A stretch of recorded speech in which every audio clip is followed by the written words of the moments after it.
Somewhere in your home right now, there's probably a bottle of cough medicine. And 120 years ago, that bottle would have contained heroin, sold legally, trusted by doctors, and advertised for children. To understand how that was possible, you have to understand medicine in the 1890s. Opium-based products were everywhere. Morphine was prescribed for almost anything. The idea that a painkiller could ruin a life wasn't yet part of the conversation. In 1898, a chemist working for the German pharmaceutical company Bayer synthesized a compound called diacetylmorphine. His name was Heinrich Dresser, and Bayer had a problem.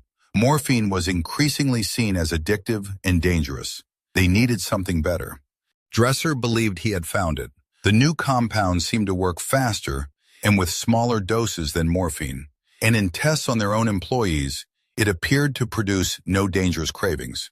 Bayer gave it a brand name, derived from the German word for heroic. They called it heroin. Bayer marketed heroin as a cough suppressant, specifically as a safe, non-addictive substitute for morphine.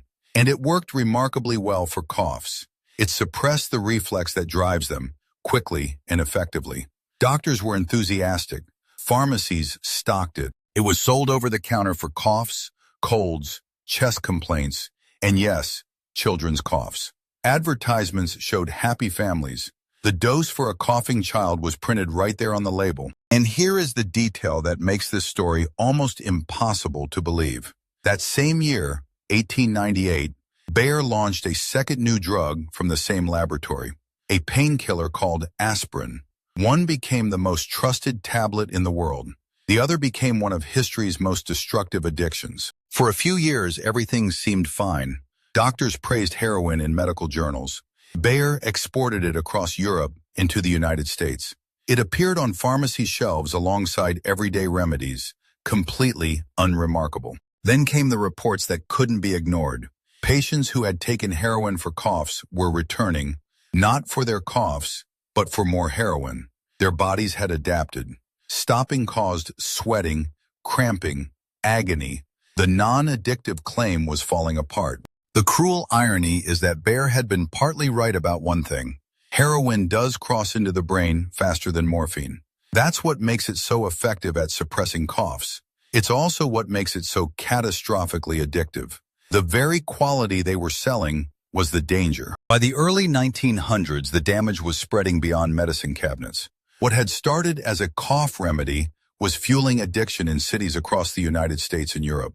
The users weren't criminals. Many of them had first taken it as a prescribed medicine. In 1914, the United States passed the Heroin Narcotics Tax Act, requiring a prescription for opiates. Heroin was caught in the net. Restrictions tightened further in the 20s.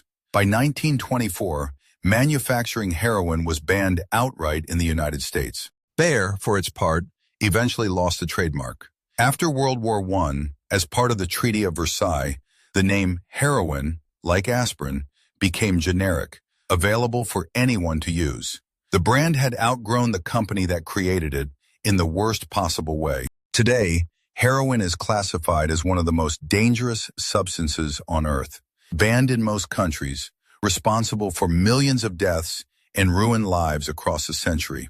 And it started as a cough suppressant on the pharmacy shelf, trusted by families, recommended by doctors.